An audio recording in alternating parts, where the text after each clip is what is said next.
Bonsoir à tous, chers auditeurs, chères auditrices. C'est Cyrus. Et on se retrouve pour le 63e épisode de notre podcast hebdomadaire sur l'actualité footballistique européenne. Et pour cette seconde partie, je serai accompagné de nos fidèles contributeurs que sont Camille.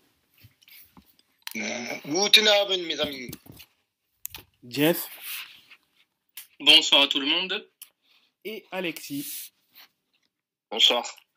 Donc, dans cette deuxième partie, nous parlerons de l'actualité en Allemagne, en Italie et en Angleterre, avant cette trêve internationale de 2 semaines, qui a lieu en ce moment avec, notamment en Europe, les matchs de Ligue des Nations. Mais en premier lieu, on parlera de ce qui s'est passé en Allemagne cette semaine. Donc nos spécialistes, informez-nous de la situation, dites-nous tout. Déjà, on va commencer par la Bundesliga 2, si tu me permets, Alexis. Allez. Et le chiffre de la semaine, c'est 4. 4, pourquoi 4 ? Parce qu'il y a 6 matchs qui se sont terminés avec 4 buts ou plus lors de cette 4e journée de Bundesliga. C'était la 4e journée de Bundesliga et on a eu plein de matchs avec 4 buts ou plus. On a eu Ratisbonne Greuther Fürth, on a eu Hamburg Preußen Münster, on a eu Elversberg Darmstadt, on a eu Nuremberg Magdeburg, on a eu le bouleversant Kaiserslautern Hertha BSC et on a eu Schalke, mes amis de Schalke contre Cologne. Alors, qu'est-ce qui s'est passé dans tous ces matchs ? Ratisbonne Greuther Fürth. Jan Regensburg, Ratisbonne, ils sont pris une tollée à la maison face au Greuther Fürth, 4-0. Elversberg, à la maison, les Sarrois, mes amis de Sarre, ils ont collé 4-0 à domicile face à Darmstadt. L'ex-Dino de la Bundesliga, Hambourg, le Hamburg Sportverein, on a mis 4 sur une victoire 4-1 face au Preußen Münster. Évidemment, Münster qui est promu. Magdebourg est allé coller 4-0 face à Nuremberg. Le FCK Kaiserslautern pensait réussir un bon coup face à Hertha Berlin, mais le Hertha Berlin s'est imposé 4-3 au final d'un match haletant face au FCK. Et le dernier match avec 4 buts dans cette 4e journée, c'est Schalke contre Cologne.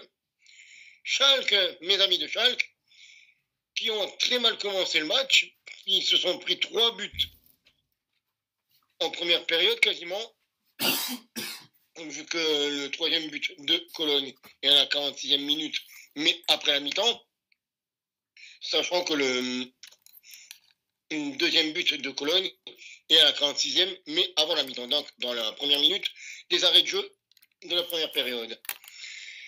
Évidemment, c'est Kenan Karaman qui a sauvé l'honneur du côté de Schalke sur penalty, mais bon, voilà. J'ai l'impression que ça sera encore une saison de transition pour Schalke du côté de la Zweite Bundesliga. Je ne veux pas m'avancer, mais peut-être qu'il y aura à un moment ou à un autre un match de Schalke débriefé, peut-être même en vlog cette saison, si tout se passe bien, du côté professionnel pour ma part. Autrement, dans les matchs de Zweite Bundesliga, on a le Fortuna Düsseldorf qui s'est imposé 1-0 face à Hannover. On a Braunschweig qui s'est incliné à domicile face à Karlsruhe 2-1.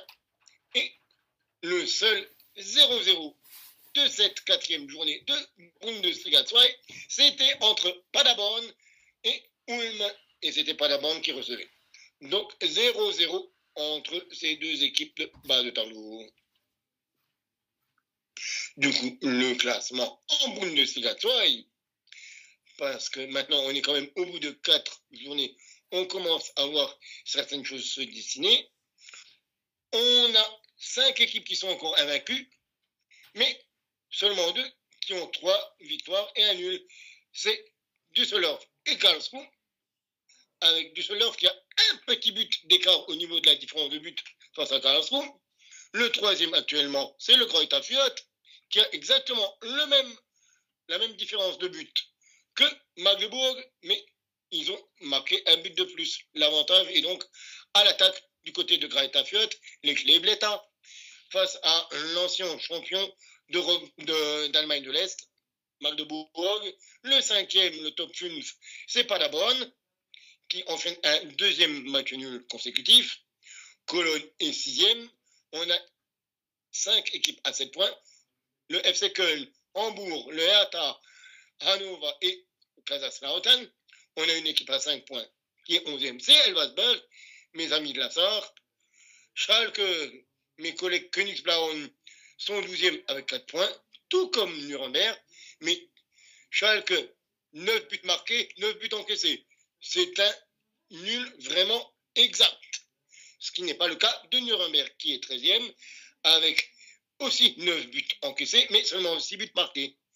Ratisbonne, Jan Regensburg, qui est 14e avec seulement 3 points, une victoire, 3 défaites. Ulm, Preußen Münster et Darmstadt ont tous les 3 1 point.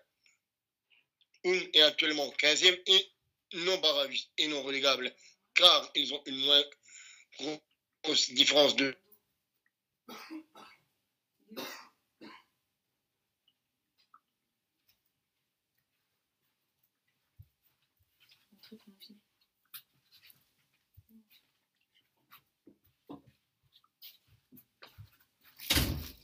et c'est rien contre le Bonnet d'Anne, la seule équipe de Bundesliga 2 qui a 4 défaites en 4 matchs, l'Eintracht Braunschweig. Magnifique bilan de 3 buts marqués pour 15 buts encaissés. Bravo Braunschweig, le Bonnet d'Anne est mérité. Voilà pour la Bundesliga 2, mes amis. Alex, je te laisse le passage pour l'ascenseur à la Bundesliga 1 et ce qui s'est passé pour Mayence. Merci.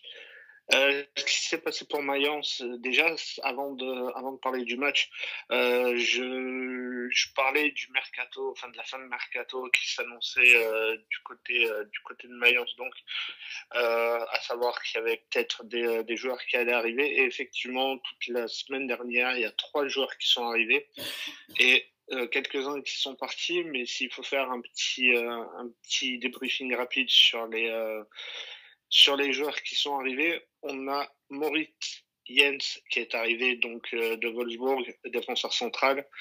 On a, alors que j'écorche pas le nom, on a Yoon Seok Hong qui nous vient de la Gantoise. Et le dernier arrivé, c'était jeudi, c'était Gabriel Vidovic qui vient du Bayern Munich, qui a été prêté jusqu'à la fin de la saison avec une option d'achat à 5 millions d'euros. Donc voilà au niveau des arrivées. Au niveau des départs, comme je disais hier, dimanche, comme je disais dimanche, Edmilson Fernandez qui est parti en prêt à Brest. Et on a aussi Marco Richter qui est lui aussi parti du côté de Hambourg. Si maintenant, en parlant du match, un seul des joueurs qui est arrivé cette semaine était titulaire, à savoir Hong. Et au niveau donc de la rencontre, déplacement sur la pelouse de Stuttgart, déplacement, comme j'ai annoncé, très compliqué. Ça s'est vérifié en début de match avec 2 buts encaissés dans les 15 premières minutes. Et donc Stuttgart qui menait 2-0. On a Amiri qui a réduit l'écart à la 43e minute sur penalty, donc 2-1 à la pause. Et puis un tout petit peu après l'heure de jeu, c'est Jonathan Burghardt qui a égalisé à 2 partout. Alors que Fabian Rieder marquait le 3e but pour Stuttgart, et qu'on pensait que malheureusement Mayence allait s'incliner, et non, c'est Maxime Leitch qui a égalisé à son tour à la 94e minute. Donc voilà, au niveau des stats, ça a été très compliqué. Il y a eu 28 tirs de la part de Stuttgart pour 12 cadrés et 11 de notre côté pour 7 cadrés. Et donc ça fait toujours un point. Ça fait 2 points sur 6 sur le début de la saison. Prochain match dans 15 jours avec la réception du Werder Bremen à la Mesa Arena. Donc dimanche 15 septembre. Il y a un match amical demain face à Darmstadt. Ça fait 11 matchs. En fait. Ça fait 11 matchs que le club est invaincu. On compte aussi les 9 derniers sur la fin de saison dernière. La dernière défaite remonte au mois de mars avec la déroute sur la pelouse du Bayern. On ne parlera pas du score. Donc voilà, ça fait 11 matchs, donc, comme je disais.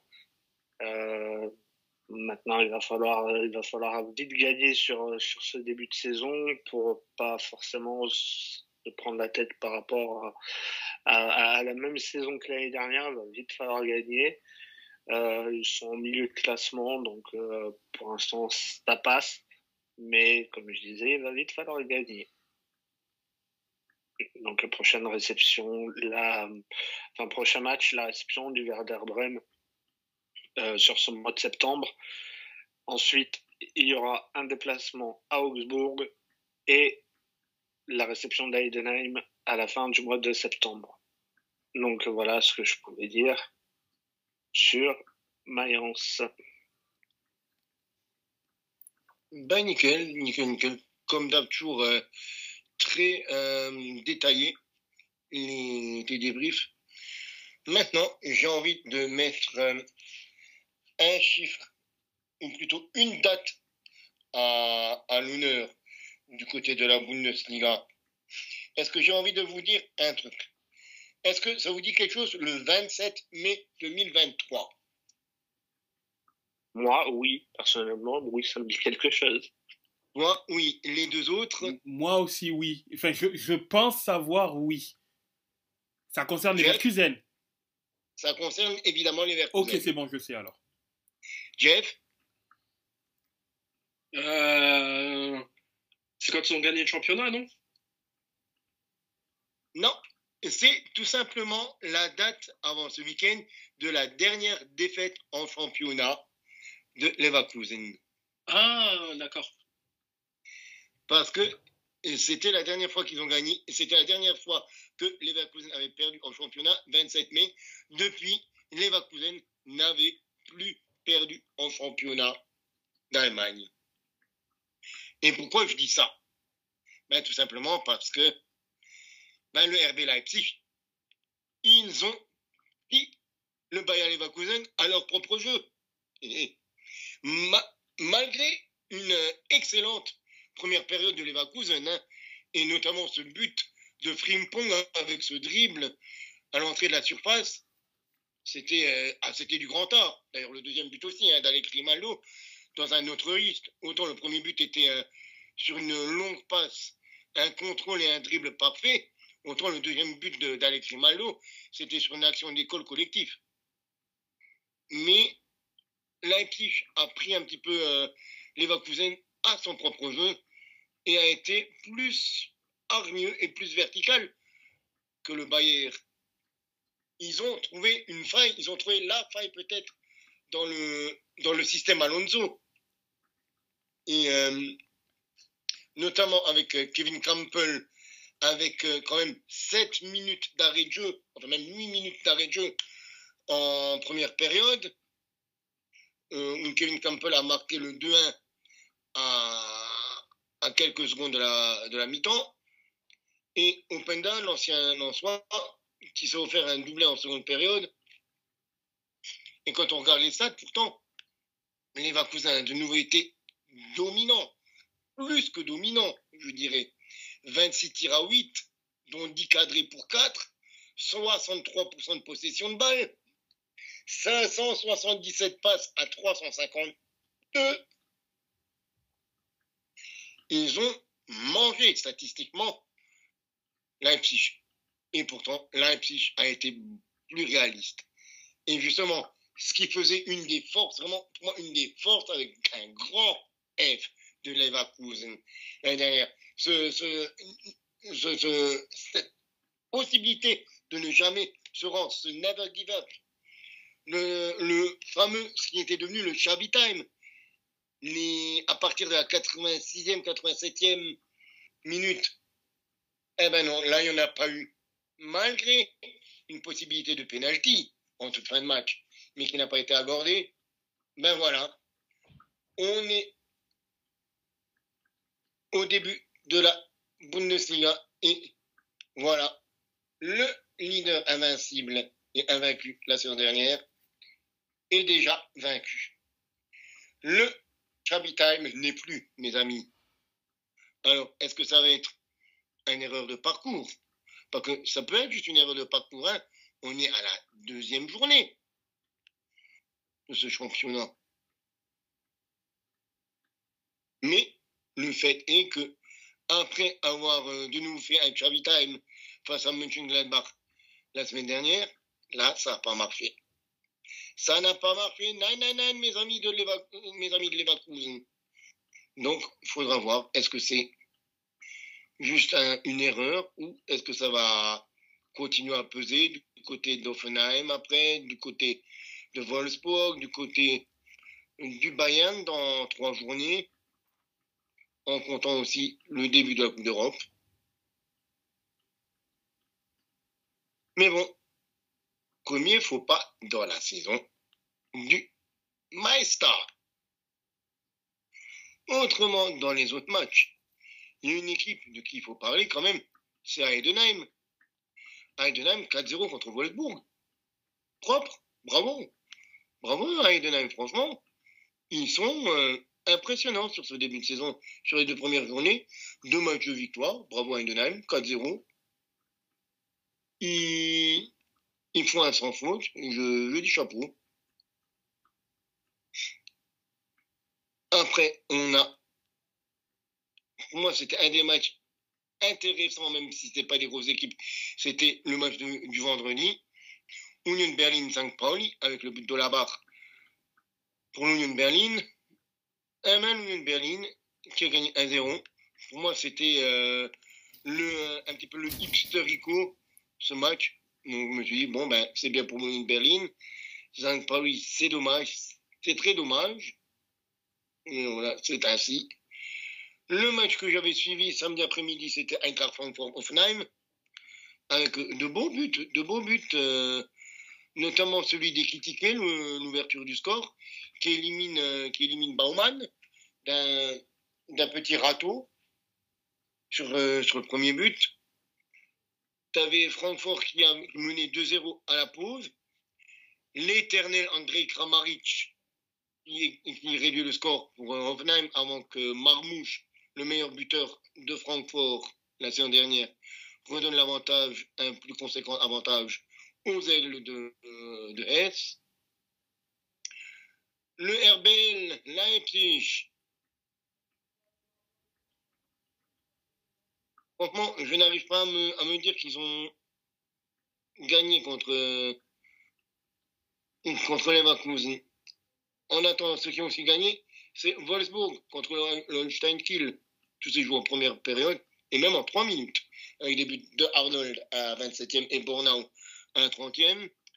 Pourtant, les 2 équipes avaient fait relativement match égal, mais quand on ne plante pas ses buts et que l'autre équipe plante, ben, ça fait défaite à la fin. On a un moche 0-0 quand même, il faut dire, entre le Werder Bremen et le BVB, le Borussia Dortmund, avec un carton rouge de Schlotterbeck en fait de rencontre. Bon, ai-je besoin de dire que un Dortmund qui ne gagne pas, ça ne me pose pas trop de problème. Gladbach est allé s'imposer 2-0 sur la pelouse de Bochum, avec un but d'un ancien de la Ligue 1, Franco Nora, pour le 2e but. Et là, par contre, je marque un petit arrêt. Le Bayern Fribourg. Ce Bayern Fribourg, il a, notamment pour un homme, une grosse signification. On a tout simplement eu ce dimanche un record du côté du Bayern Munich. On a eu l'homme qui a joué le plus de matchs dans l'histoire du Bayern Munich. C'est Thomas Müller, qui était jusqu'à dimanche à égalité avec le légendaire gardien Sepp Maier, avec 709 buts, 709 matchs, pardon. Et bien, Thomas Müller, avec son entrée, c'est lui maintenant le chef. C'est lui le maestro au niveau des matchs joués sous la tunique rouge et blanche du Bayern Munich. Et ben voilà, j'ai envie de vous dire merci, bravo, danke für alles, Thomas. Le mec, c'est juste le meilleur joueur de l'histoire du Bayern.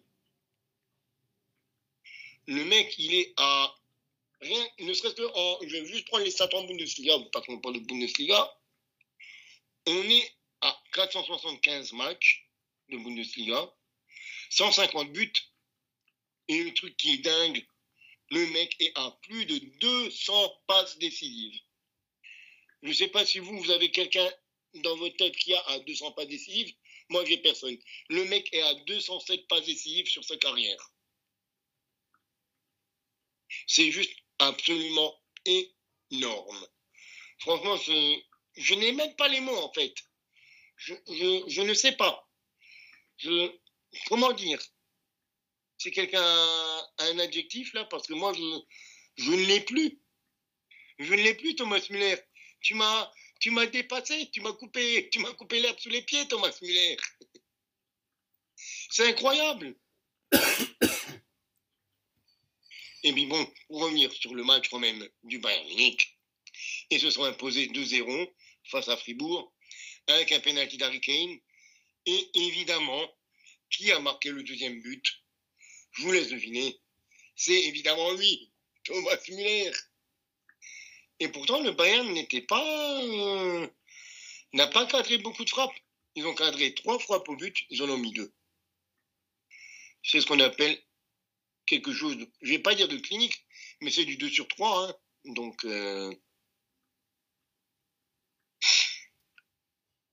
du coup, Thomas Müller, il est quand même dans le top 20 des mecs qui ont joué le plus de matchs en Bundesliga. Hein.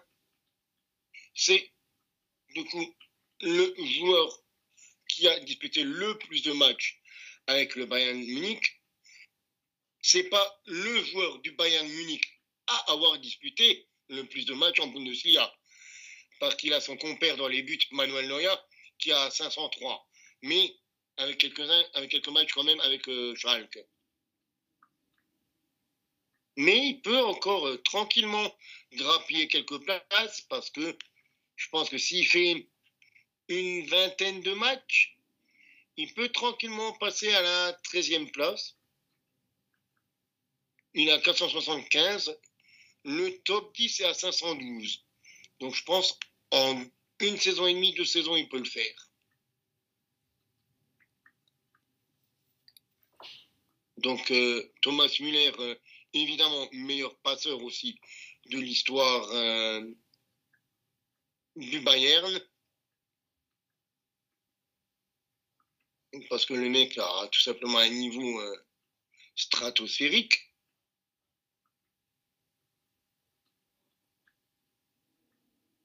Mais franchement, c'est... Oui, il a déjà, d'ores et déjà pour moi, marqué l'histoire et du Bayern Munich et de la Bundesliga. Je pense que tout le monde peut le dire. C'est monsieur, juste monsieur. Et il a marqué la Bundesliga là en dépassant Sepp Maier. Journée record avec la défaite de Leverkusen. Journée record avec monsieur Thomas Müller. C'est, voilà, bravo à tous.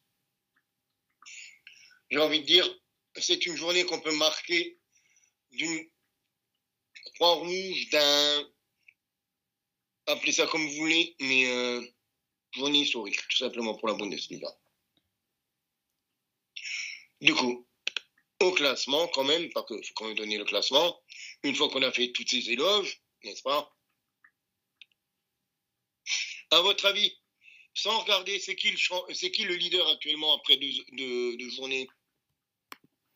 Je dirais le Bayern éventuellement. Eh ben non, loupé, complètement loupé. Jeff, Oui. une petite idée du leader actuellement après 2 journées? Bah, pour moi, c'est le Bayern, non? Non, aussi loupé. Bon, Alexis, toi, je suppose que tu t'es renseigné.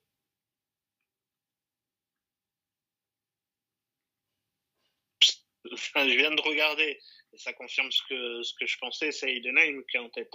C'est Heidenheim qui est en tête. Le Bayern est bien deuxième, mais c'est Heidenheim, 6 buts et 0 marqués.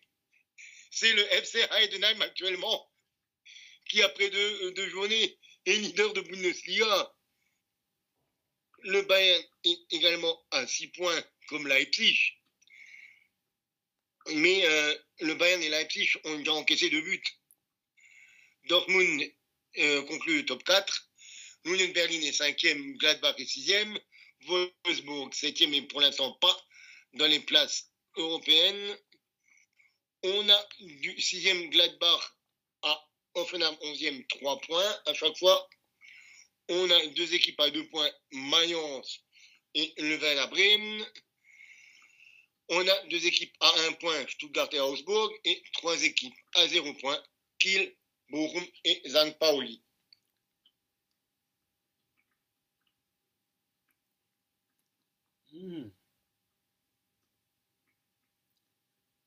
Et moi, j'avais deux petites choses pour terminer la page Allemagne. On parlait d'Heidenheim, donc on va rajouter qu'ils se sont qualifiés aussi pour la phase de poule de Ligue Europa Conférence. Ils vont affronter notamment Chelsea. Et la deuxième, c'est en regardant leur prochain match, je crois que tu t'es trompé dans l'adversaire qu'ils ont battu ce week-end. C'est pas Wolfsburg, mais c'est Augsbourg. Ah, excuse-moi, je me suis trompé en parlant du coup. Donc voilà. Et si la troisième oui, chose, c'est bien le Heidenheim, c'est bien le FCA qu'ils ont battu. Vu que j'ai dit après que Kiel s'était incliné à domicile face à Wolfsburg. Exactement. Donc voilà.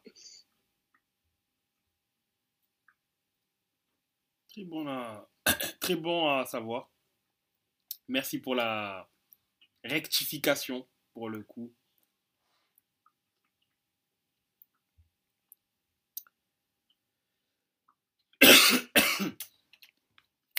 Et donc, s'il n'y a pas d'autres éléments concernant l'actualité footballistique en Allemagne, on peut passer cette fois-ci rapidement à l'Angleterre avant de prendre une courte page de pub et d'enchaîner avec le football italien. Bien sûr, on peut faire ça. Du coup, en Angleterre, ce week-end, du moins, on a eu droit à un certain nombre de matchs nuls. Des matchs nuls d'ailleurs qui ont souvent accouché du même score, mais il y a eu quand même un certain nombre de matchs nuls avec le même score. 4 d'ailleurs au passage. Oui. Avec 2 buts, un but de chaque côté. C'est ça, que ce soit Arsenal-Brighton, Nottingham Forest contre les Wolves, Ipswich, Fulham et Chelsea Crystal Palace. Ces 4 matchs ont accouché d'un 1-1. Aston Villa qui se reprend après sa défaite contre Arsenal en gagnant 2-0 contre Leicester. Leicester qui ne confirme pas sa belle semaine où ils avaient battu assez facilement pour un match de Cup Tranmere. 4-0, ils avaient gagné. Mais qui confirme ses difficultés du moins en Première Ligue en perdant une deuxième fois une nouvelle fois après la défaite contre Fulham. C'est ça exactement. C'était leur premier match. Everton. Deuxième match contre Fulham. Deuxième journée. Euh, Ah oui, exactement, puisqu'il avait fait match nul contre Tottenham en première journée. Exactement. C'est cela. Merci de la rectification. Everton qui n'y arrive pas. Qui Toujours n'arrive pas. Troisième défaite en 3 matchs. Malgré la victoire 3-0 contre Doncaster. Bon, c'est une équipe qui est en League 2, c'est 4e division, si je ne me trompe pas. Il n'y arrive toujours pas en championnat. 3-2. Là, ils ont perdu malheureusement 3-2. Tout en sachant qu'ils menaient 2-0 et ces 2 buts ont été marqués assez rapidement. Hein. Il y a eu Calvert-Lewin qui s'est d'abord mué en passeur, puis en buteur. À la 57e minute, il menait 2-0. Jusqu'à la 86e minute, il menait 2-0. Et ils se sont fait rattraper et dépasser en 10 minutes. Ils se sont fait rattraper en toute fin de match à partir de la 87e. C'est ça. Avec notamment Evan Nilsson qui n'a pas fait une superbe première impression, qui ne fait pas de super débuts là, avec son nouveau club. Et qu'il n'a pas marqué. Donc oui, ils ont gagné Bournemouth, mais il n'a pas marqué l'ancienne Porto. C'est ça. dont Greg nous parlait hier par rapport à sa page portugaise. En effet.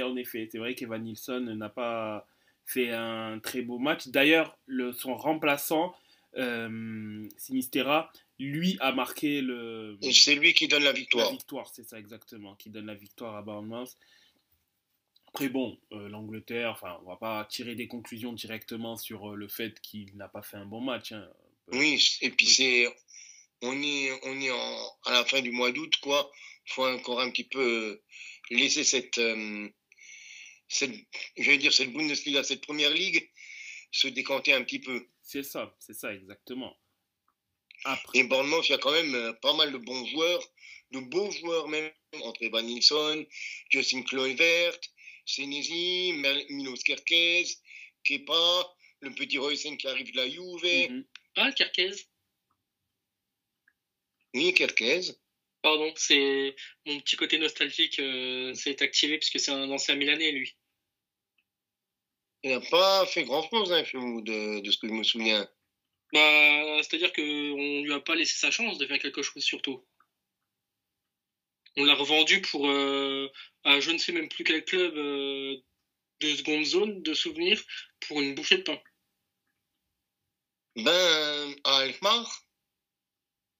C'était à eux déjà ? Peut-être. Je pensais que c'était... Pourtant, il venait des U19. Comme j'ai dit, il n'a jamais été en équipe première, mais en même temps... Là, il n'a jamais été il n'a même pas fait la Primavera. Ah, il n'était pas en Primavera, lui ? Non, il a juste fait les U19. Il n'a pas fait les U23. En tout cas, pas selon Transfermarkt. Ah, ok. En tout cas, je sais que c'était un jeune de notre Primavera, un jeune de notre somme de formation. C'est ça. Mais on lui a pas laissé sa chance. Je savais pas. C'était pas non plus le gros crack. C'était pas non plus le futur Ballon d'Or. Mais en tout cas, je savais que c'était un joueur qui était assez prometteur. En tout cas, selon les tweetos milanais.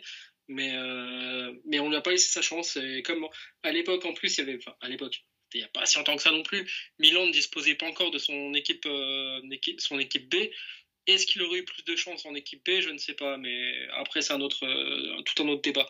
Mais voilà, c'était juste pour faire le petit truc sur Kerkez.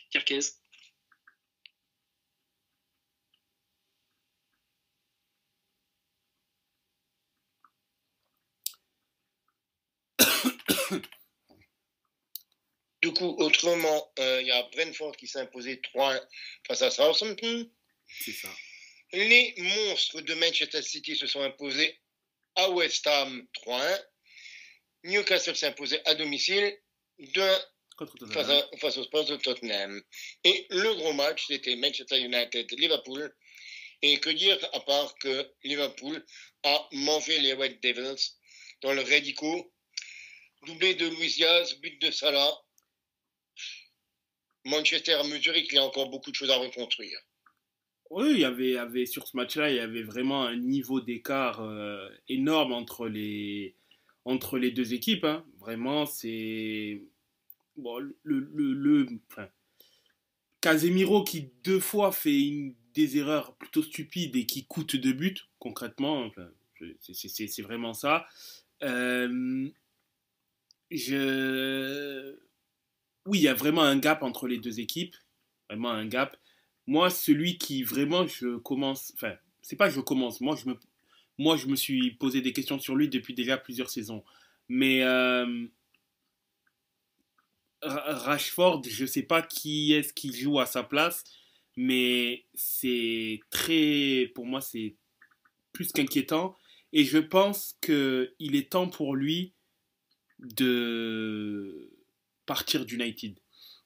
Je pense qu'il est arrivé à un stade où, d'une part, moi, je trouve qu'il ne progresse pas, que ses stats sont très que ses stats, quand on les voit, on aurait tendance à se dire, ouais, des fois, c'est intéressant, mais en réalité, quand tu regardes précisément, en fait, tu vas au fond des choses concernant lui, tu te dis, non, en fait, il nous prend pour des idiots. Parce que, par exemple, vraiment le truc qui fait que prendre les stats de manière brute, c'est parfois contre-productif. Je prends sa saison 2022-2023. La saison où la Coupe du Monde a eu lieu courant de l'année, donc en hiver. D'août à décembre, il est dégueulasse, Rashford. Il est mauvais comme pas possible. Il est très mauvais. Il sort de la Coupe du Monde. Il fait une demi-saison de janvier à mai, quasi exceptionnelle, où il met trois quarts de ses buts. Trois quarts de ses buts, il les met à ce moment-là. Il me semble, je vais quand même confirmer, qu'il était à 2-3 buts marqués avant la Coupe du Monde en championnat, par exemple. Et il finit la saison avec 17 buts. Donc tu regardes la stat de manière brute, tu te dis, il a mis 17 buts en 32 matchs. C'est une bonne saison quand même. Oui, mais... C'est pas mal. Franchement, c'est pas mal. Un des meilleurs buteurs du championnat, etc. Oui, mais il met la majorité de ses buts après la Coupe du Monde. Ce qui veut dire que tu peux pas prendre... Tu peux pas... C'est la Coupe du Monde qui l'a vraiment touché, quoi. C'est ça. Et le truc est que en soi, Rashford, ben, c'est quand tu vois, par exemple, l'année dernière, il met que 7 buts. Avant ça, c'était la saison que j'ai indiquée à 17 buts. Avant ça, il met 4 buts. En dessous, c'est 11 buts. L'année 19-20, il met 17 buts. Avant ça, c'est 10 buts, 7 buts. Enfin, on voit bien qu'il n'y a pas véritablement de régularité. Tu as l'impression que c'est une année oui, une année non. Et encore dans les années oui. En fait, Rashford, c'est un joueur qui a des pics courts, mais très intenses. Et sinon, il va être endormi la majorité du temps. Aujourd'hui, il a 26 ans, il va avoir 27 ans dans un mois, puisqu'il est né en octobre, enfin, il est né le 31 octobre, il va avoir 27 ans.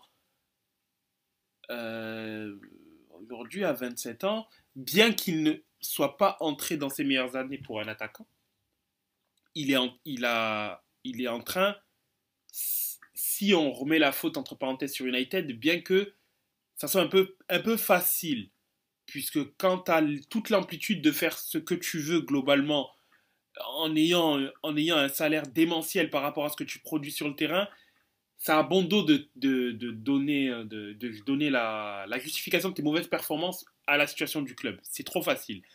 Oui. Il est quand même et puis, il faut dire un truc, excuse-moi, je te coupe, mais tu me disais un truc qui m'a fait tiquer, c'est le club qui a fait... justement, j'appuie ton propos. C'est pas le club qui lui a fait de l'ombre, entre guillemets, parce que on peut pas dire qu'il n'a pas été sous titulaire, on peut pas dire qu'il a été essayé à plusieurs postes, parce que le mec, il est quand même à plus de 200 matchs en carrière. Il a quand même fait 141 matchs en avant-centre, 98 141 matchs en ailier gauche, 98 en avant-centre, une trentaine de matchs en ailier droit. Il a même été essayé milieu gauche. Donc, je suis désolé, en 275 matchs, tu as joué presque 300 matchs, on ne sait toujours pas encore où est-ce que tu es le meilleur. Tu vas avoir 27 ans, comme tu le dis. C'est ça. Donc, au bout d'un moment, tu as commencé ta carrière en 2016. On est en 2024, ça fait 8 ans que tu joues en première ligne. Rashford, qui es-tu? En fait, juste Rashford, qui es-tu?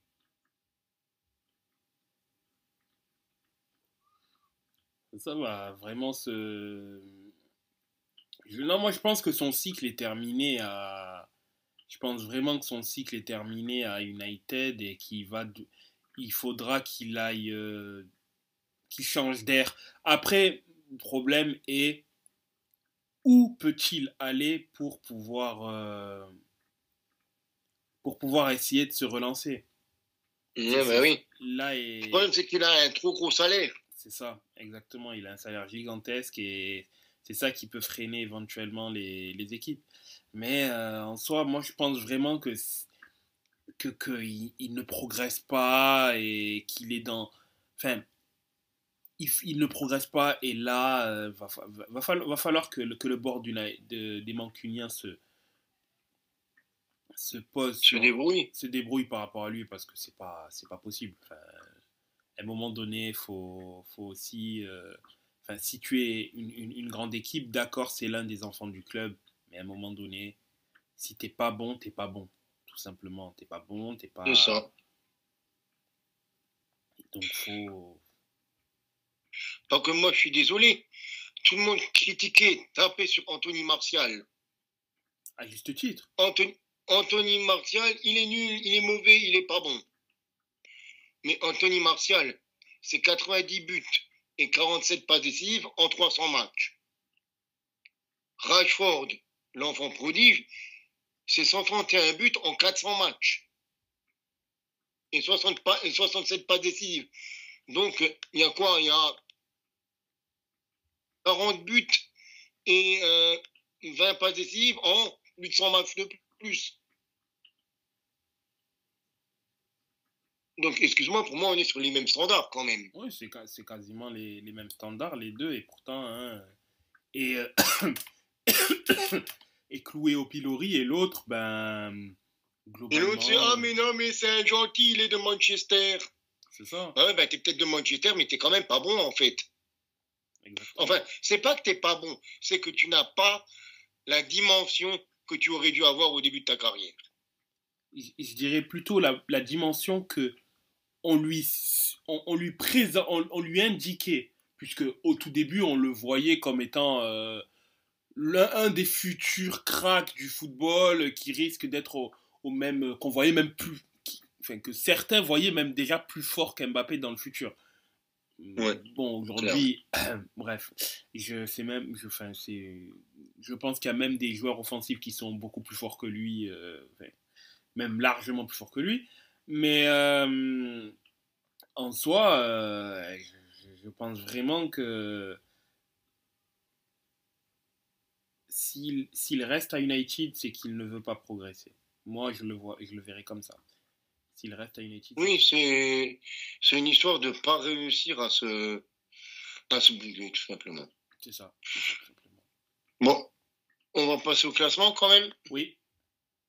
Avec un Manchester. On a deux équipes qui ont fait le 3/3 pour l'instant, c'est Manchester City et Liverpool, qui ont la même différence de but, mais Liverpool ayant marqué 2 buts de moins que les Citizens, c'est Manchester City qui est pour l'instant devant.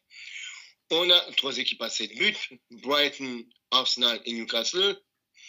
On a Brentford et Aston Villa qui sont 6e et 7e avec 6 points.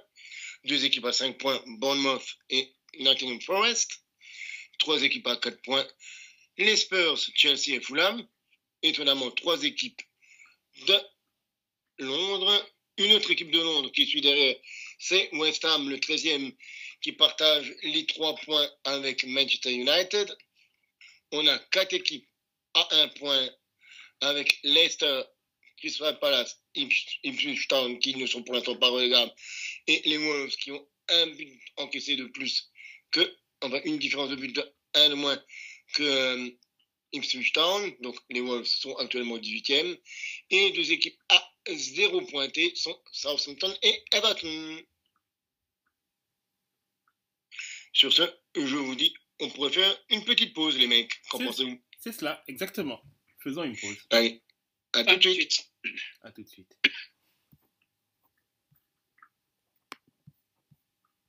Nous voici de retour pour la seconde partie de notre podcast pour lequel nous parlerons de ce qui s'est passé en Italie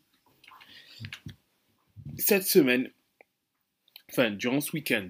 Et donc, je vais démarrer puisque l'Inter-Atalanta était l'un des premiers matchs de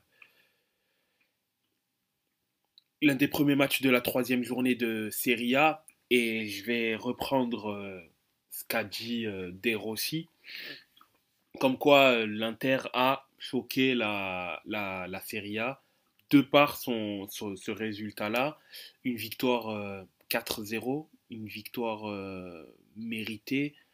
Oui, une victoire globalement méritée. L'Inter assez clinique, puisque c'est, entre parenthèses, 4 tirs cadrés se sont transformés en 4 buts.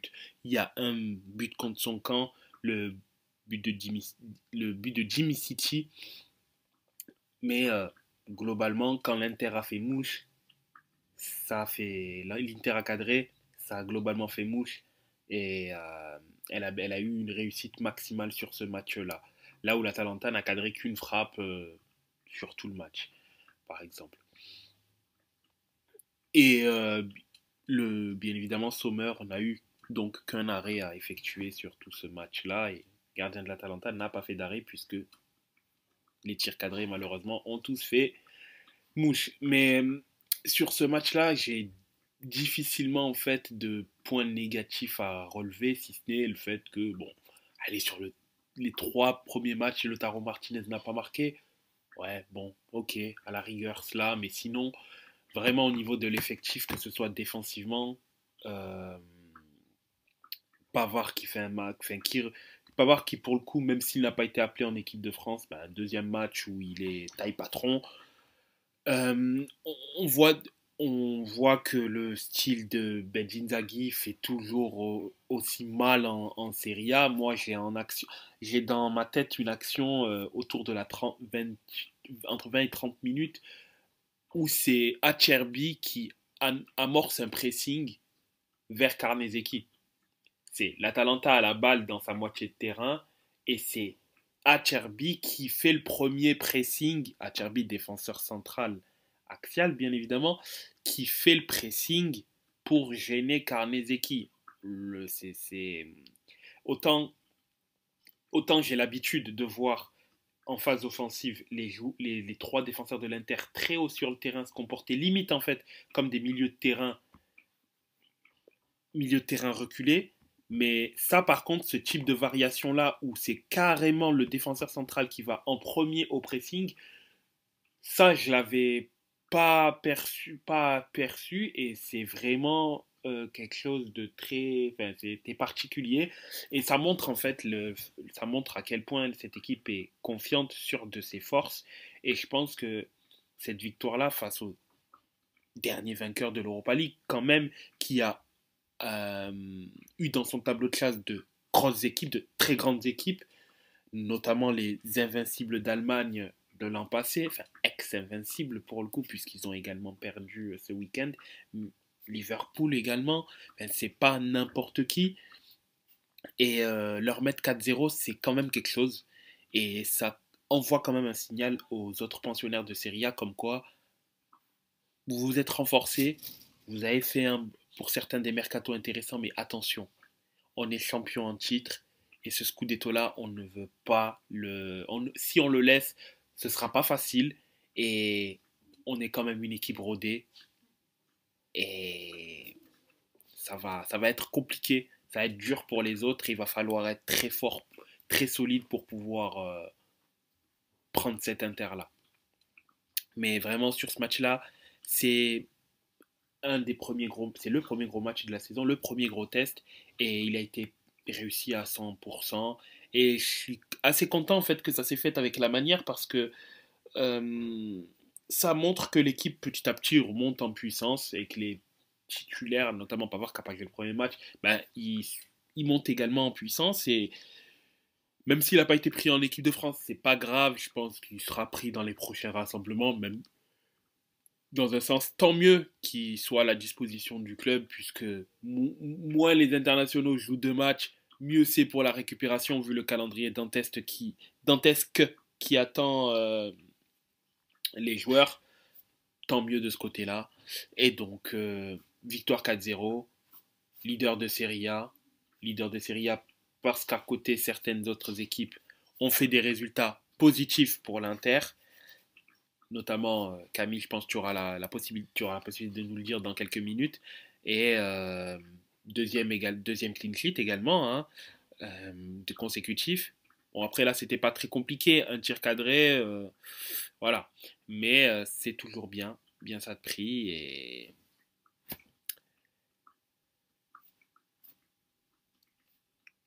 c'est parfait. Et c'est déjà pas mal. C'est déjà pas mal, c'est ça exactement, c'est déjà pas mal. Et je pouvais pas demander quelque chose de mieux, hein. Mettre un score à l'Atalanta, c'est quand même quelque chose. Et pas faire la fine bouche. Premier, 4-0, victoire 4-0, premier au classement, rien à dire. RAS, tout va bien. Et concernant les autres matchs, que ce soit la Juve et le Milan, je vous laisse le libre cours de nous donner vos impressions. Jeff, je vais te laisser la parole peut-être. Oh, c'est tellement adorable, dis donc. J'avais tellement hâte de parler de mon club. Ben, le problème, c'est que du côté de la Juve, il n'y a vraiment pas grand-chose à dire de ce match. Je pense que le résumé va être fait en 30 secondes, hein, du côté de la Juventus. Bah, je vais essayer un petit peu d'étoffer. Non, pas d'étoffer, mais de faire succinct aussi. Je trouve pas le mot, mais bref. 3 matchs, 2 points, 2 nuls, 1 défaite. Voilà, qu'est-ce qu'on peut dire? On a affronté, je sais plus, le match ressemble, se ressemble. La Lazio, voilà. Premier but de Pavlovic, ça c'est toujours une bonne chose, hein. Pavlovic qui a démarré titulaire. Donc c'est toujours une bonne chose de voir un nouveau et en plus se montrer décisif. Porté par Pulisic sur la passe décisive pour le premier but. Leao qui a marqué le deuxième but, égalisateur d'ailleurs, servi par Abraham, le nouveau joueur, le nouveau buteur. Ouais, par la nouvelle arrivée tout simplement de la Roma, si je dis pas de bêtises. C'est ça. Voilà. Avec merci pour la confirmation. Ce qu'on peut dire par contre, c'est qu'on a un entraîneur, à défaut d'avoir des résultats, un entraîneur qui porte ses couronnes. Franchement, ce qu'il a fait, Pioli n'a jamais osé le faire. Il faut quand même le souligner parce que mettre Théo et Leao sur le banc, c'est quasiment du jamais vu. Leao, peut-être que c'est déjà vu, mais Théo, il a fait 99% de tous ses matchs depuis qu'il est arrivé chez nous. En tout cas, en tant que titulaire, il les a quasiment tous fait. Donc on s'est retrouvé avec Terracciano et Emerson Royal sur les ailes, Tomori Pavlovic pour la charnière centrale, Youssouf Fofana et Rangers au milieu de terrain, Loftus-Cheek en 10, Chukwueze à droite, Pulisic à gauche et Okafor en 9, sachant qu'on avait Morata qui était blessé. D'où le fait que ce soit Okafor qui était sur le terrain. Je suis un peu dubitatif parce que en termes de, si tu mets Leao sur le banc et que tu mets Okafor sur le terrain, en 9, t'as pas grand choix sur l'aile gauche.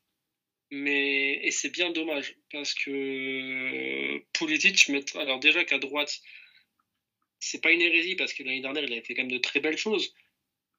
Mais le mettre à gauche alors que tu peux le mettre en 10, parce que Loftus-Cheek, tout le monde apprécie ce joueur, hein, mais en 10, c'est pas trop ça non plus.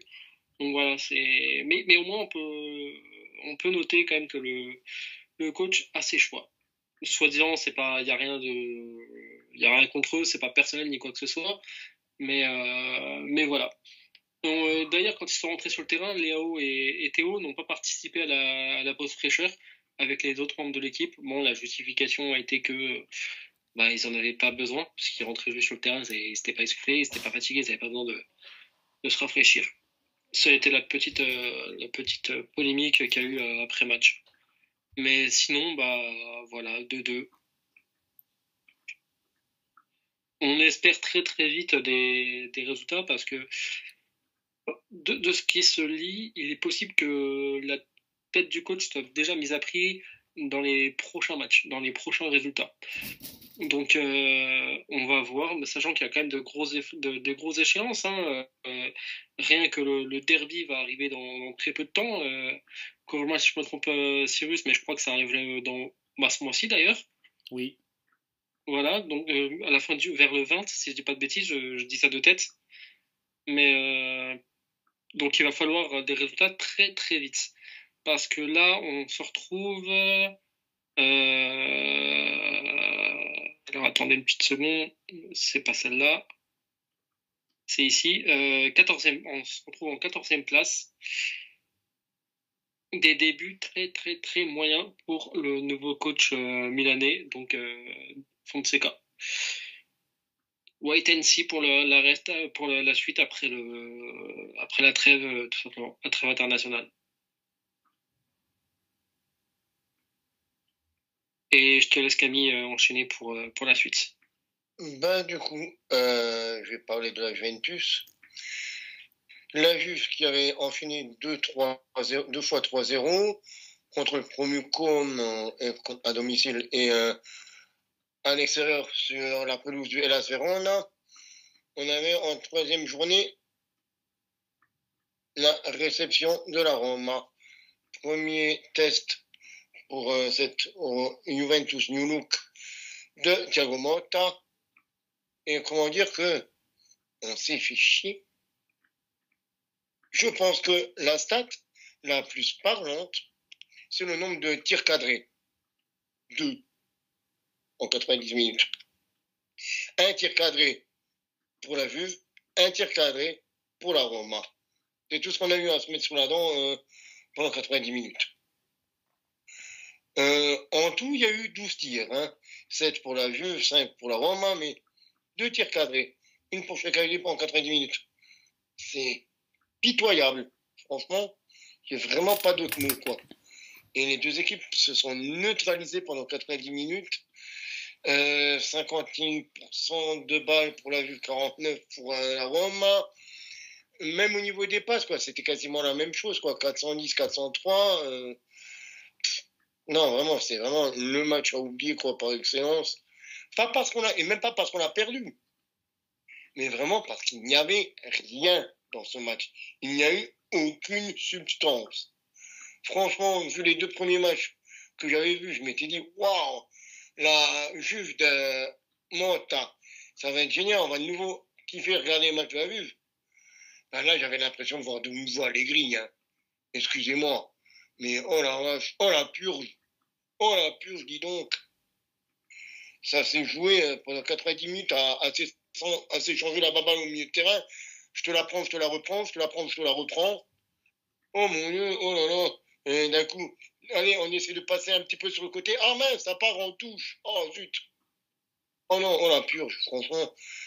Autant, et j'attendais en fait des deux équipes quelque chose. Que ça soit évidemment de Mayouf, de Motta, mais avec ce que Allegri avec ce que De Rossi avait proposé la saison dernière, et avec l'équipe intéressante quand même qu'ils ont. Ils ont quand même pris Soulé, de chez nous d'ailleurs. Ils ont pris Dovbik, ils ont pris Salmakers. Est-ce que c'est vraiment une grosse pioche? Je ne sais pas, ça c'est à Jeff peut-être de me le dire. Bien sûr que c'est une grosse pioche. C'est une très belle pioche, gardez-le, faites-vous plaisir. Il y a encore des garçons comme Ndika, comme Mancini. Ils ont Angelino sur le côté gauche qu'ils ont pris aussi. Ils ont pris Manu Koné à Gladbach. Franchement, ça marche bien, quoi. C'est joli à voir. Mais là, pas sur ce match, je suis désolé. Sur ce match, il n'y a rien eu à voir, tout simplement. C'est circulé, il n'y a rien à voir. Je suis déçu de la Juve, je suis déçu du De Rossi Ball. Deux équipes, deux coachs dont j'attends beaucoup de jeux. Et là, on a eu zéro. Donc bon, oui, la Juve a toujours encore pas encaissé de but en 3 matchs de Serie A. Comme tu disais, Cyrus, voilà, la Juve est actuellement la meilleure défense de Serie A parce que on est la seule équipe du championnat à pas avoir encore encaissé de but. Mais bon, voilà, du côté de l'attaque, il faut marquer maintenant. Il faut marquer contre les gros. C'est bien gentil de faire des scores contre Como, contre les Las Véron, mais c'est pas contre eux qu'on va gagner le championnat. C'est contre l'Inter, c'est contre le Milan, c'est contre les Roumains, c'est contre Napoli, c'est contre la Fio. C'est contre ces équipes-là qu'il faut marquer les points si on veut être champion. C'est ça. Et la Roma fait partie d'eux. C'est exactement ça. Hein. C'est vrai que pour un choc, ça a été assez pauvre, en effet, contrairement par exemple au match. Bon, après le match de l'Inter, ça a été à sens unique. Donc voilà, ça dépend de quel prisme on regarde le match. Mais c'est vrai que pour le coup, là, le Juventus AS Roma, c'était très compliqué et des deux côtés du terrain.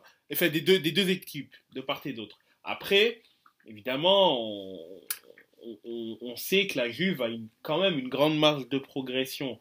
La AS Roma aussi. Donc, il faudra voir ce que ça donne, notamment dans les prochains matchs, après la trêve. Qu'est-ce que cela va donner Qu'est-ce que cela va donner? D'ailleurs, Jeff, effectivement, le match entre l'Inter et le Milan AC, ça serait a priori le 22 à 15h. Mais. Ah voilà, j'étais pas loin. J'avais dit vers le 20, j'étais pas exactement sûr. Motif d'espoir, l'Inter. Par contre, à 15h apparemment. Après, je te dis apparemment parce que ça m'étonne que ça soit à 15h. Mais la chose positive est que l'Inter joue contre City 4 jours plus tôt. Voilà. Ouais, ça va être le côté positif, mais et encore, est-ce que ça va vraiment changer? Et encore, mais voilà, pour te dire. Et bien évidemment, c'est compliqué de déplacer le match, puisque derrière... non, mais je crois qu'il y a quelque chose, parce que le match d'Udinese contre l'Inter serait calibré pour le 29, mais le match de Ligue des Champions Inter contre Belgrade, ce serait le 1er octobre. Ça m'étonne qu'il y ait aussi peu de repos. Il joue dimanche et il rejoue mardi. C'est bizarre. C'est assez bizarre. Peut-être qu'il y aura une modification. Je pense qu'il y aura une modification. Puisque oui, parce que de toute façon, c'est vous, donc vous inquiétez pas, vous allez être protégés. Normalement, ils font ça avec toutes les équipes jouant l'Europe. Hein. Oui, non, je plaisante. Je sais, t'inquiète. Mais c'est vrai que ça m'étonne beaucoup que le match de... Mais à mon avis, la programmation n'est pas bonne. Hein, puisque je vois que tous les matchs sont inscrits. Hormis pour la 4e journée, où je vois qu'il y a bien la bonne programmation. Pour la 5e, je vois 15h le 22, mais je pense que ça va être modifié. Mais en vrai, parce que tu mets pas un aussi gros match à 15h de l'après-midi. C'est ça. C'est une hérésie. Enfin, moi, personnellement, ça m'arrangerait un peu plus, mais parce que je pourrais plus facilement le regarder, on va dire. Mais c'est une hérésie quand même. Enfin, je sais pas, c'est une grosse affiche. C'est vrai que c'est très étrange. Comme c'est quoi, c'est un samedi? Le 22, je vais te dire ça tout de suite. Je suis con, j'ai le calendrier sur le un dimanche. Un dimanche? Ouais. Ok. Ou un dimanche à 15h, je suis vraiment étonné. C'est soit normalement le samedi soir ou le dimanche soir. Mais très étrange que ça soit l'après-midi. Je suis aussi étonné. Honnêtement, c'est le match même en prime time. C'est le match en prime time, quoi. Et après, selon s'il y a la Ligue des Champions ou pas, c'est délocalisé au samedi de manière à pouvoir laisser plus de temps de repos. Mais Je t'avais coupé, Camille. Est-ce que tu avais quelque chose d'autre à dire concernant la Juve et la S Roma, même s'il y a pour le coup pas beaucoup de choses à dire? Non, comme dit, j'avais peu à dire sur ce match-là. Et ouais, j'en attends plus, tout simplement. Faudra voir lors des prochains matchs. Le problème qu'il y a, c'est que aussi, on a déjà peu de moyens de déstabiliser en fait l'adversaire. Mhm. Et avec les ventes de Matissou, les Dilling Junior, de Kiko Chiesa, voire de garçons qui sont avançants mais qui peuvent jouer sur les ailes comme Moïse Keane, comme Caio Jorge.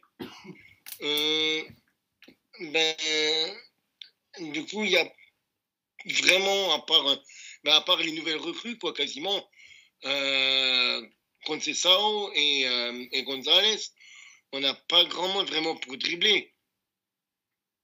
Parce que, je suis désolé, c'est pas d'un Timothy Weah que j'attends les dribbles. Donc, à la rigueur, tu peux faire jouer Yildiz sur le côté. Mais moi, je le vois tellement en numéro 10, ce garçon, que je ne le vois pas du tout sur une aile, quoi. Donc, j'attends le prochain match. Et j'ai envie de me dire que c'était une erreur, c'était juste une erreur, c'était un match sans. Pour ne pas me dire que, ben voilà, on a déjà perdu l'effet Motta. Rendez-vous samedi et dans 11 jours pour le déplacement à Empoli.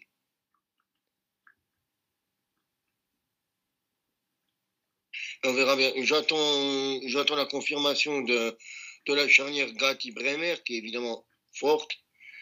Et j'attends plus aussi de nos latéraux. Que ça soit Cambiaso, que ça soit Cabal. J'ai envie de revoir le Cambiaso de la saison dernière et j'ai envie de voir que Cabal, c'est un garçon qu'on n'a pas pris pour rien. Voilà un petit peu les impressions que j'ai actuellement sur cette Juve. Ok. Après, on peut quand même donner les résultats des autres matchs. Hein. Bien sûr, bien évidemment. La fixette ne se fait pas que sur, voilà, sur nos équipes fétiches. C'est ça. Alors, dans le même temps, Naples qui gagne de manière, entre parenthèses, assez spectaculaire contre Parme, où tout se joue sur les dernières minutes pour Naples, où Lukaku a soigné son retour dans son championnat fétiche en marquant le but de l'égalisation. Et donc a posé les premières bases de ce qui pourrait lui faire oublier Osimhen au Napolitain, et Zambo Anguissa qui va marquer le but de la victoire sur une passe décisive de David Neres. David Neres d'ailleurs qui a été victime d'une agression un peu plus tard. Et bon, en sortie de match. En sortie de match, c'est ça exactement. Bon, plus de peur que de mal, c'est surtout du matériel qui aurait été dérobé. Lui en soi n'a rien, enfin lui et sa compagne, etc. Eux n'ont rien, mais bon, il a été victime d'une agression. Voilà, c'est assez triste. D'ailleurs, les deux, que ce soit Lukaku ou David Neres, sont entrés en jeu. Ils n'étaient pas titulaires. Lukaku qui rentre à la place de Raspadori et David Neres qui rentre à la place de Politano. Et les deux donc seront décisifs puisque l'un offre la passe décisive qui donne la victoire et Lukaku marque le but de l'égalisation. Et donc Naples qui, pour le coup, enchaîne après sa victoire contre Bologne et victoire dans la douleur, mais victoire quand même. C'est quand même bien de pouvoir enchaîner, de gagner même difficilement ce genre de match-là. Parme qui malheureusement n'a pas su tenir le score après l'expulsion de leur gardien. D'ailleurs, Parme n'avait plus de changement au moment de l'expulsion de son gardien, puisque on peut faire des changements que sur 3 entre parenthèses, 3 phases. Et, et Parme venait, il y a 2 à 3 minutes avant, de faire les 2 derniers changements. Et justement, 2 minutes après les 2 derniers changements, le gardien de Parme se prend un deuxième carton jaune, puisqu'il avait déjà pris un carton jaune un quart d'heure avant. Il a pris son deuxième, et donc c'était un joueur de. Ça a dû être un joueur de Naples, de Parme, qui s'improvise gardien, et ça a craqué à la fin du match. Malheureusement pour Parme.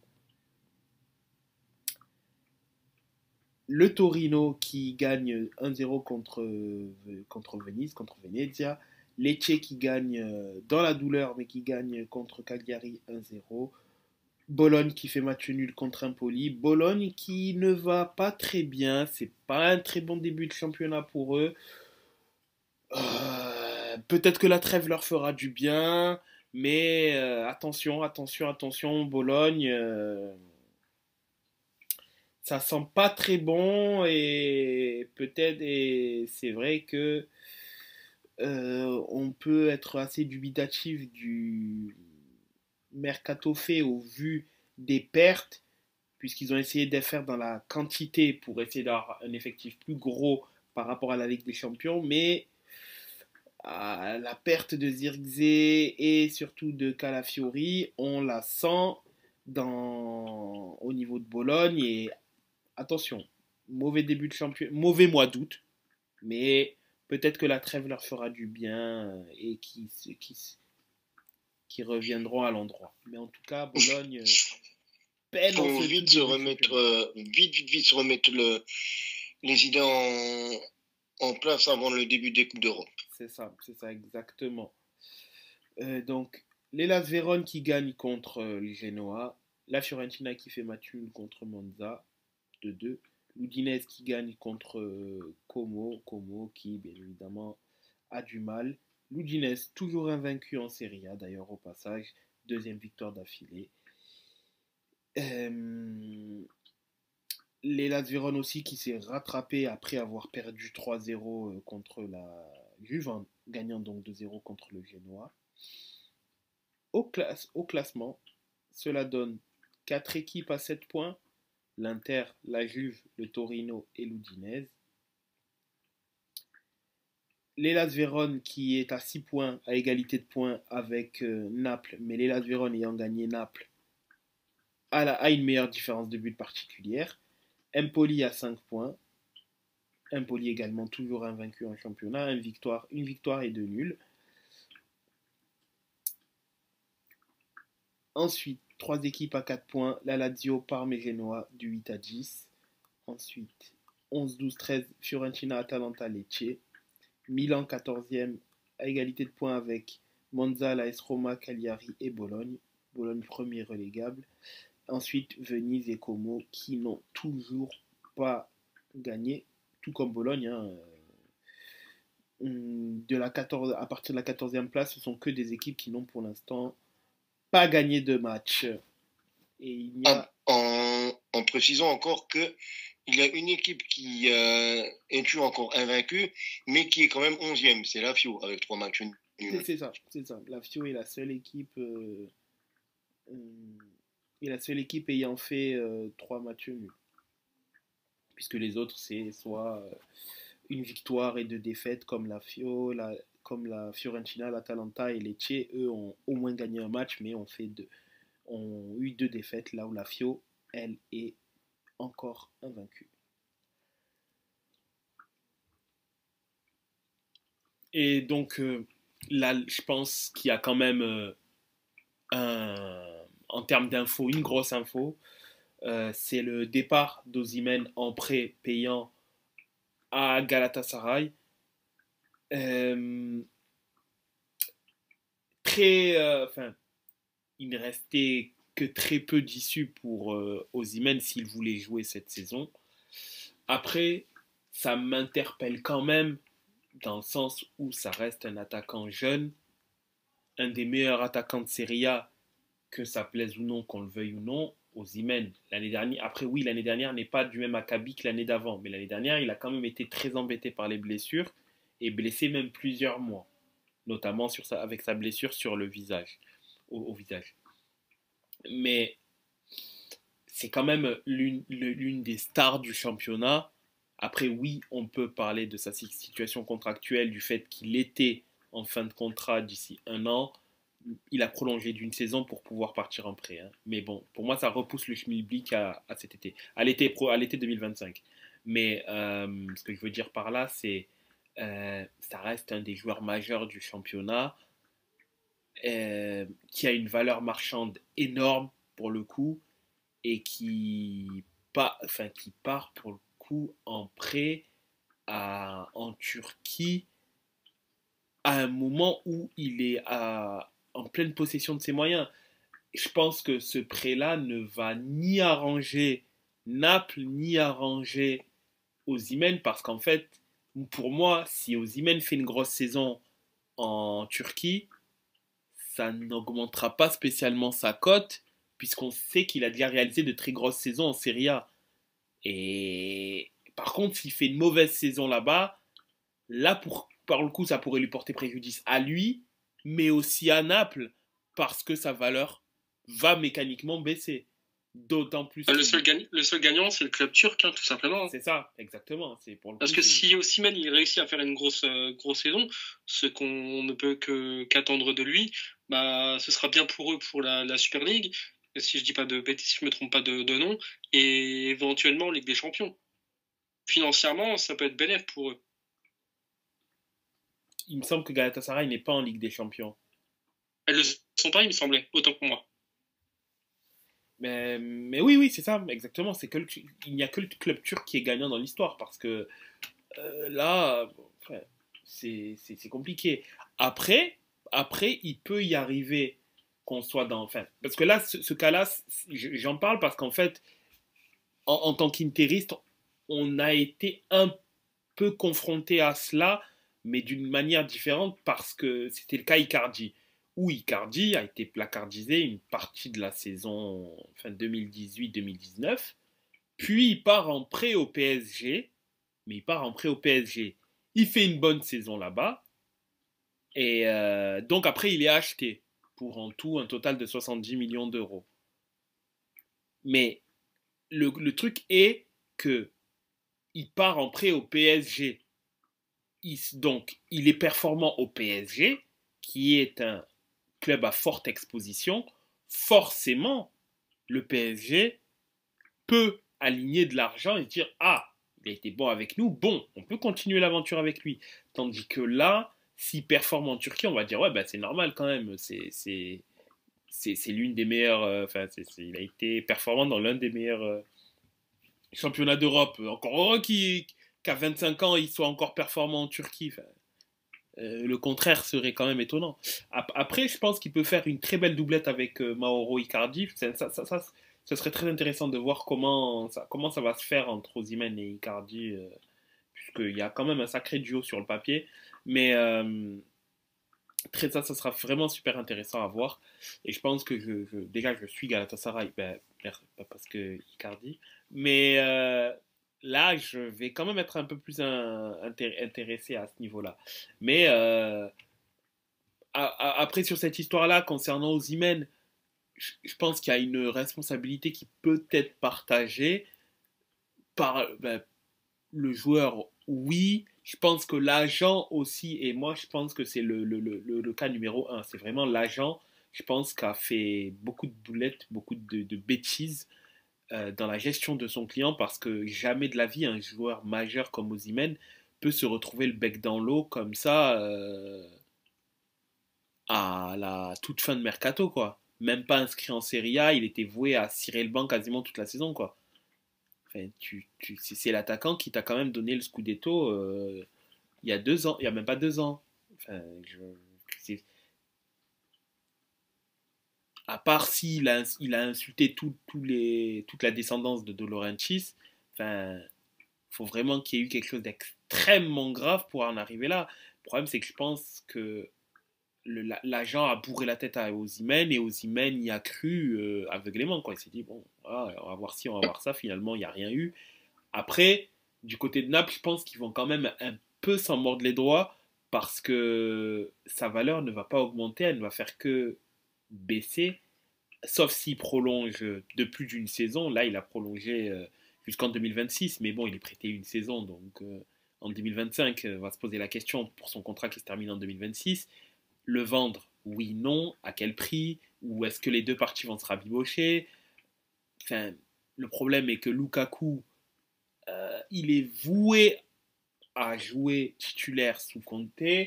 Il est voué, et Conte va lui donner ses pleine confiance, donc ça va être compliqué pour lui. Mais ce que l'on peut dire, c'est que c'est quand même assez.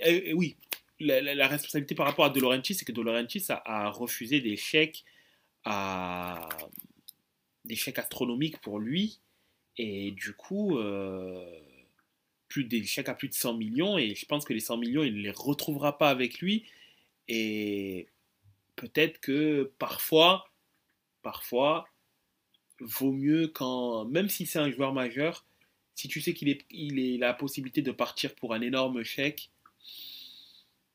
t'auras toujours de quoi le remplacer. D'autant plus qu'il t'a quand même coûté un sacré paquet d'argent, malgré le montage financier qui est frauduleux. Ce n'est pas une insulte, c'est le cas. La valorisation des joueurs qui avait été faite par Naples est à proprement parler scandaleux, mais je ne vais pas revenir sur cela, sur cela, mais Osimhen a coûté 70 millions, puisque c'est deux opérations séparées. C'est les échanges, enfin les 4 joueurs valorisés à 20 millions qui partent à Lille, et et Naples qui paye 70 millions à Lille, tout simplement. Après, est-ce que Lille a reçu tout de l'argent? Ça, encore une fois, c'est une autre question. Mais ce n'est pas le sujet du jour. Mais voilà, par rapport à ça, c'est vraiment. Ça montre que parfois c'est très compliqué. Et je pense quand même que Naples, sur le principe, a eu raison quand même de le placardiser. Néanmoins, c'est quand même une solution très difficile à faire parce que malheureusement, tu te prives potentiellement de ton meilleur buteur. De ton meilleur buteur et surtout des dizaines, voire peut-être une centaine de millions d'euros potentiels. Donc, c'est pas facile. Je comprends Naples. Pour le coup, je comprends Naples, mais c'est pas quelque chose qui est si facile que ça à faire, compte tenu de l'âge d'Osimhen, de ses performances. C'est pas facile. Si le joueur est trentenaire, c'est un peu plus facile de le faire. Et surtout que s'il a une valorisation extrêmement élevée aussi, c'est ce qui fait que c'est vraiment compliqué d'avoir fait ça. Après, ils l'ont fait. Maintenant, reste à savoir ce que ça va donner l'année prochaine. Mais c'est dommage que ça en arrive là pour un tel joueur. Et surtout à son âge, quoi. C'est dommage, vraiment, vraiment dommage. Et bon, à voir ce que cela va donner. À voir ce que cela va donner, tout simplement.